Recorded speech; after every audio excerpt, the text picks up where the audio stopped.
Okay, students, good morning. Today we'll be revising our poem third, that is Keeping Quiet. This Keeping Quiet poem is written by Pablo Neruda. So before going to translate the poem, we would like to know something about the poet. So students, this poem is written by Pablo Neruda. Come to the point. Pablo Neruda 1904 to 1973 is the pen name of Naphtali Ricardo Reyes Bosalto, who was born in the town of Parel in Chile. जो Pablo नरूदा है, इसका जो pen name था, जो आम पुकारा जाता था, वो था नेप्तली रिकार्डो रेयस बसाल्टो। ये इसका रियल नाम था, ठीक है। वो वाज बॉर्न, और ये चिले के अंदर पैरल के कस्बे के अंदर पैदा हुआ था 1904 में, और 1973 तक ये जीवित रहा। Neruda's poems are full of easily understood images which make them no less beautiful. Neruda Pablo Neruda जो कवि है, इसकी जितनी भी कविताएं हैं, उनकी आकृतियों को बहुत अच्छी तरह से समझा जा सकता है, और ये किसी भी सुंदर चीज़ों से कम नहीं होती। कभी मतलब सुंदरता को कम नहीं करती हैं। बहुत अच्छी कविताएं इन्होंने लिखी हैं, और इनकी कविताओं को बड़ी अच्छी तरह से आसानी से समझा जा सकता है। He won the Nobel prize for literature in the year 1971। उन्हें साहित्य के अंदर नोबेल प्राइज़ 1971 में मिला था।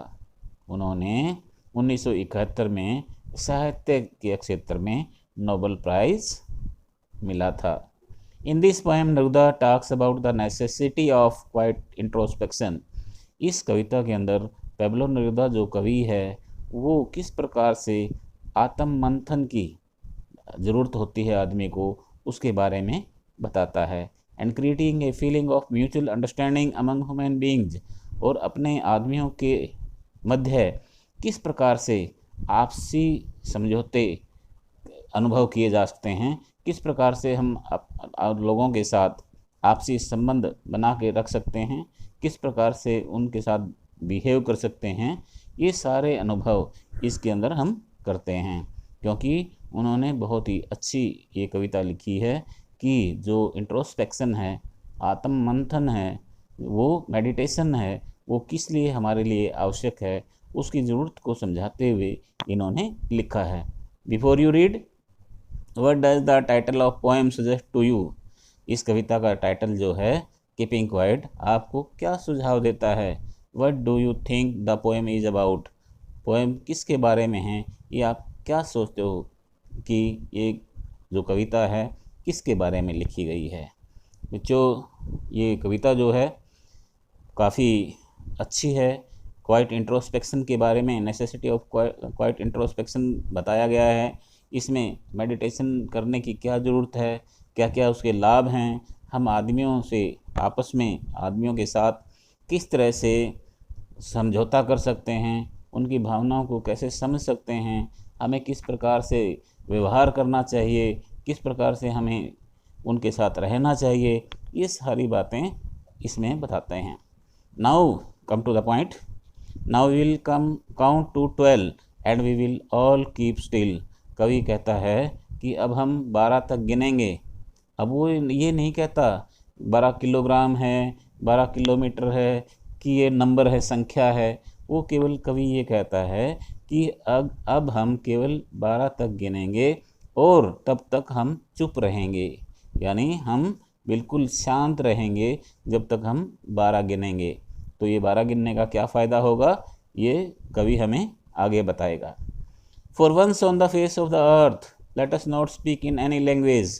कवि कहता है, इस भूमि पर चाहे 1 मिनट के लिए ही सही, चाहे कुछ क्षण के लिए सही, हमें किसी भी भाषा में बातचीत नहीं करनी है।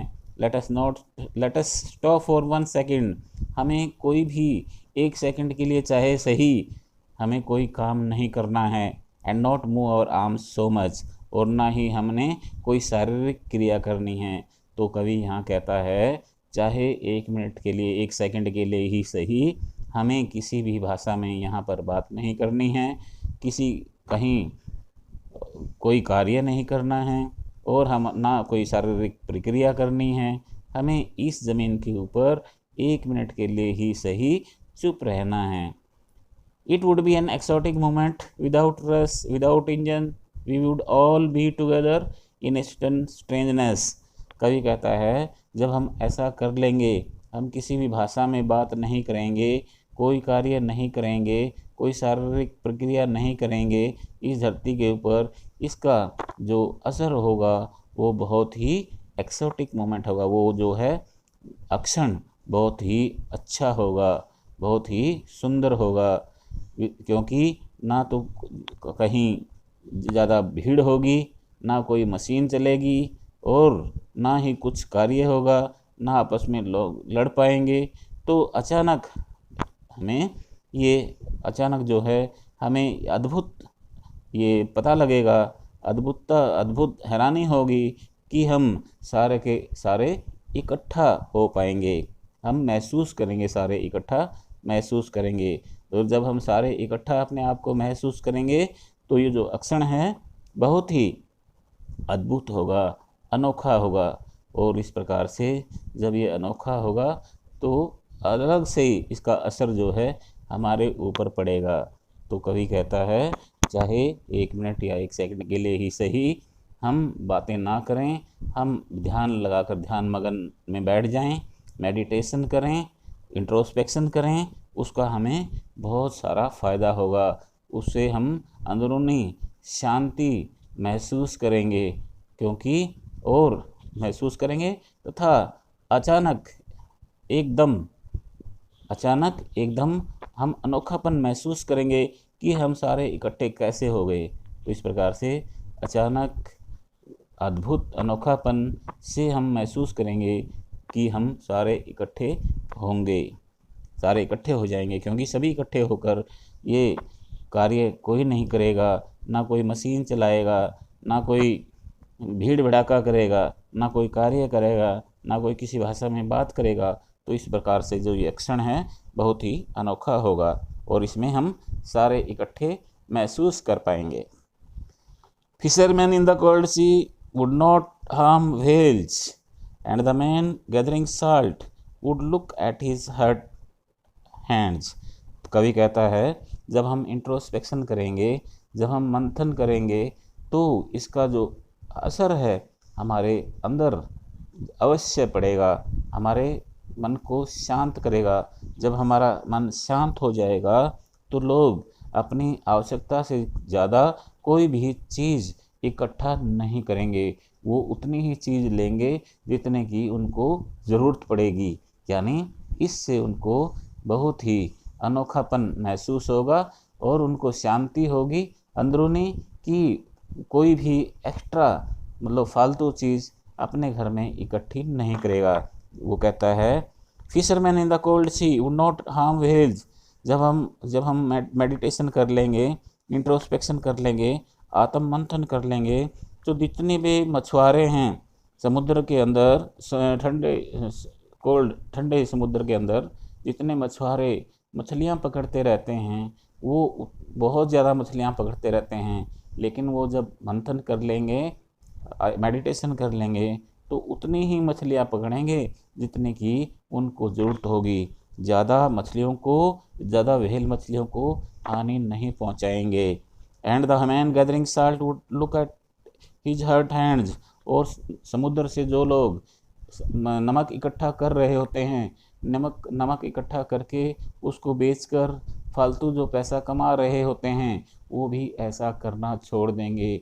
वो उतना ही नमक लेंगे, उतना ही नमक बनाएंगे जितना कि उनको ज़रूरत होगी, क्योंकि जब नमक बनाते हैं तो नमक बनाने वालों के हाथ जो हैं हर्ट हो जाते हैं, छिल जाते हैं, उनके खून बहने लगता है, उनमें चोट लग जाती है।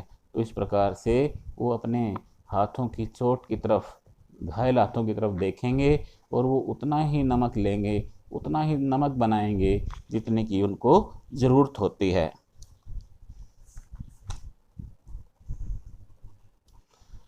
Those who prepare green yards wars with gas, wars with fire, victory with no survivors.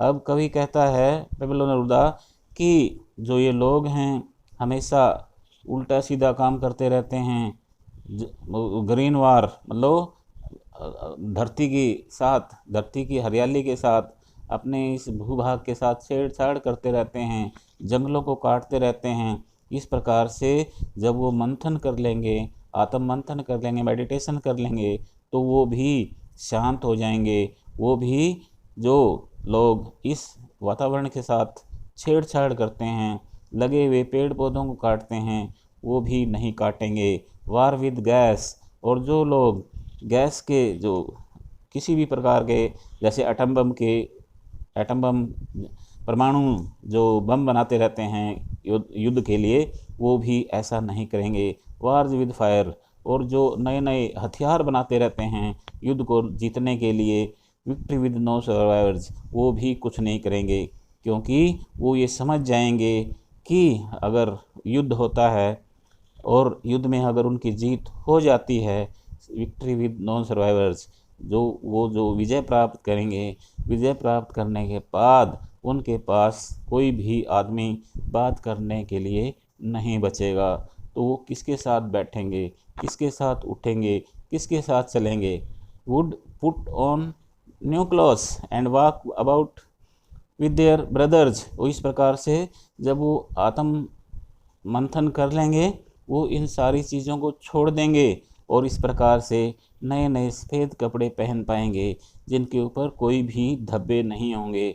जब वो ऐसा कर लेंगे, अपने भाइयों के साथ बैठ पाएंगे और आपस में भाईचारा महसूस करेंगे, क्योंकि इससे वो युद्धों को जीतना छोड़ देंगे। वो ये महसूस कर लेंगे कि अगर हम ये सारे जो वार्स विद फायर है, जो नए नए आर्मामेंट, नए नए हथियार बनाते रहते हैं गैसों के लिए लड़ने के लिए, जो एटम बम बनाते रहते हैं, बंदूकें बनाते रहते हैं, तो वो सब के सब बनाना छोड़ देंगे।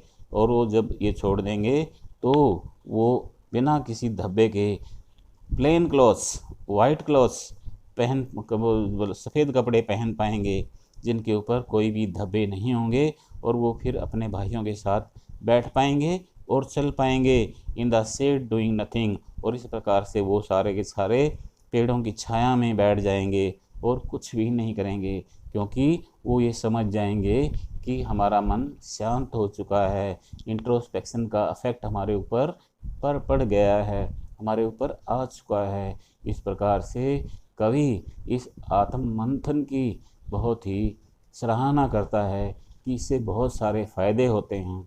जो लोग गलत सोचते रहते हैं वो कभी भी गलत नहीं सोचेंगे, वो अच्छा ही करेंगे और सभी के साथ भाईचारे से रहेंगे और छाया में बैठकर वो बातें करेंगे, इसके सिवाय और वो कुछ भी नहीं करेंगे। What I want should not be confuse with total inactivity. अब कवि ये कहता है कि मैं ये नहीं कहता कि आपको कुछ नहीं करना चाहिए, जैसे कि ऊपर के स्टेंजा में दिया गया है डूइंग नथिंग, कुछ नहीं करना है। तो कवि का मतलब ये है कि ऐसा नहीं है कि वो अपनी दिनचर्या को चलाने के लिए कुछ नहीं करें, क्योंकि अपनी दिनचर्या को चलाने के लिए, अपनी जीविका को चलाने के लिए तो हमें काम करना पड़ेगा, हमें मेहनत करनी पड़ेगी। इस प्रकार से कवि का मतलब ये नहीं है कि वो सारे के सारे निठल्ले बैठ जाएं, खाली बैठ जाएं, कुछ ना करें। अगर ऐसे वो कुछ नहीं करेंगे तो उनका जो जीवन है अस्त व्यस्त हो जाएगा, उनका जीवन असफल हो जाएगा।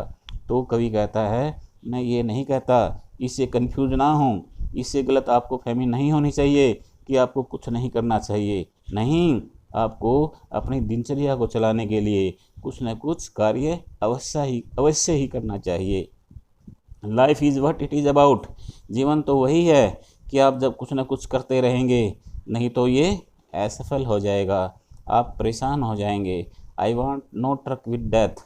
मेरा मतलब ये नहीं है कि आप मृत्यु प्राप्त हो जाएं, क्योंकि अवश्य ही जब आप कुछ नहीं करेंगे, कुछ खाने के लिए नहीं होगा, भूखे मर जाएंगे आप मृत्यु को प्राप्त हो जाएंगे।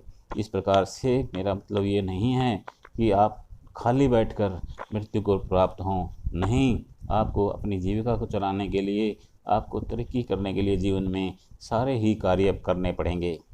If you are put not so single minded about keeping our lives not moving, अगर हम एकाग्र नहीं होंगे अपने जीवन को चलाने के लिए, क्योंकि हमारा जीवन तो चलते रहना चाहिए, ये तभी चलेगा जब हम कुछ न कुछ कार्य करेंगे।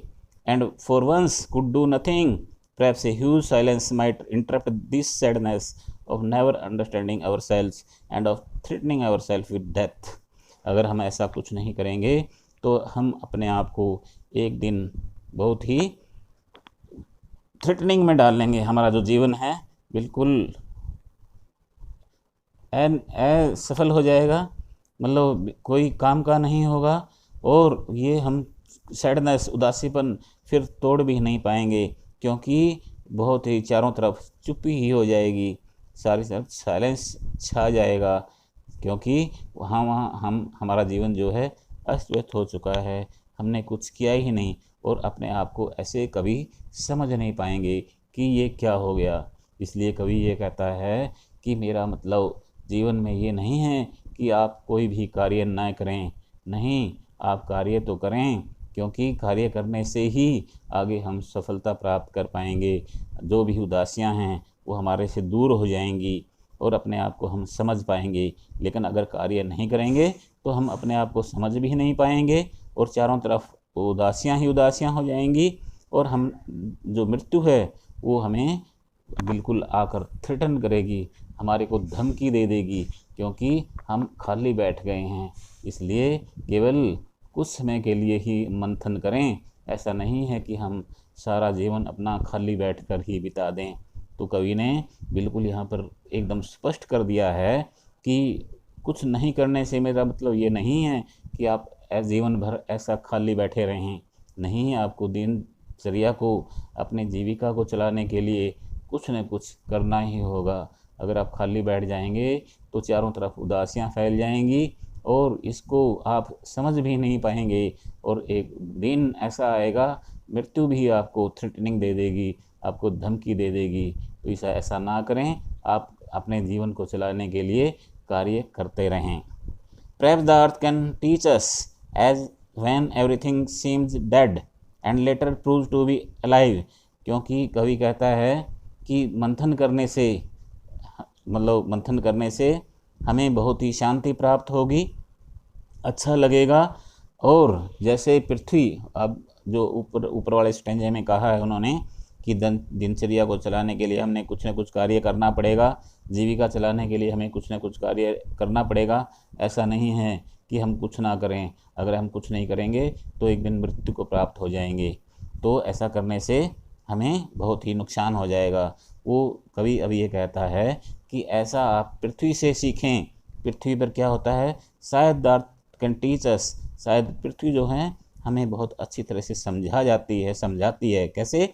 As when everything seemed dead and there later proved to be alive, जब पतझड़ ऋतु आती है सारे वृक्षों से पत्ते जो हैं झड़ जाते हैं और चारों तरफ मासूमी छा जाती है, धरती जो है मरी हुई सी दिखाई देती है, क्योंकि उस पर कोई भी फूल, पत्तियां, पौधे कोई भी अच्छी तरह से खिल नहीं पाते हैं, क्योंकि ज़्यादा सर्दी से सब कुछ झड़ जाता है, सब कुछ निराश सा हो जाता है। जो वृक्ष हैं अपने पत्ते छोड़ देते हैं, पत्ते उनसे झड़ जाते हैं और ऐसे लगते हैं जैसे कि ये मर गए हों।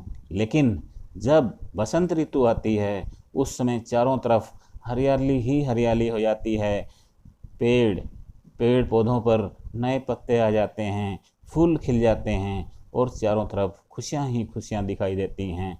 ऐसे ही हमें पृथ्वी से ये सारी बातें सीख लेनी चाहिए, क्योंकि एक बार जब गलत समय आता है, यानी जब पतझड़ ऋतु आती है तो चारों तरफ हर चीज़ मरी हुई दिखा देती है, लेकिन जब बसंत ऋतु आती है तो चारों तरफ हरियाली हरियाली नया जीवन मिलता है। इसी प्रकार से इंट्रोस्पेक्शन करने से हमें नई चीज़ें मिलती हैं, हमारा जो दिल है खुश हो उठता है, हमारा शरीर है जो फूल उठता है, उसमें एक नई ऊर्जा सी आ जाती है। इसी प्रकार से कवि ये कहता है कि ये सारी चीज़ें आप पृथ्वी से सीख सकते हैं, जो हमें सिखाती है नई नई चीज़ें। Now I will count up to 12 and you keep quiet and I will go. इस प्रकार से ये कवि कहता है कि मैं अब 12 तक गिनूंगा और आप बिल्कुल चुप रहेंगे, आप मंथन करते रहेंगे अपने जीवन में और मैं चला जाऊंगा। तो इस प्रकार से स्टूडेंट्स, कवि ने, पैब्लो नेरूदा ने इस कविता के माध्यम से हमें ये सिखाया है कि हमें क्वाइट इंट्रोस्पेक्शन करना चाहिए। उसकी ज़रूरत क्या है? उसकी ज़रूरत ये हमें ये है, ऐसा करने से हमारा मन जो है शांत हो जाता है, हमारे शरीर को नई ऊर्जा मिलती है, हमें आपस में भाईचारे से रहने की आदत पड़ती है। तो बच्चों, हमेशा अपने आप को ठीक रखें और अपने रिश्ते नाते सारे अच्छे रखें, क्योंकि जो आज टाइम चल रहा है वो एकदम बिल्कुल अलग टाइम चल रहा है। कोई किसी की ज़रूरत महसूस नहीं करता है। तो इसलिए आप अवश्य हर एक आदमी से बिल्कुल जो अपने रिलेशंस हैं वो अच्छे रखें।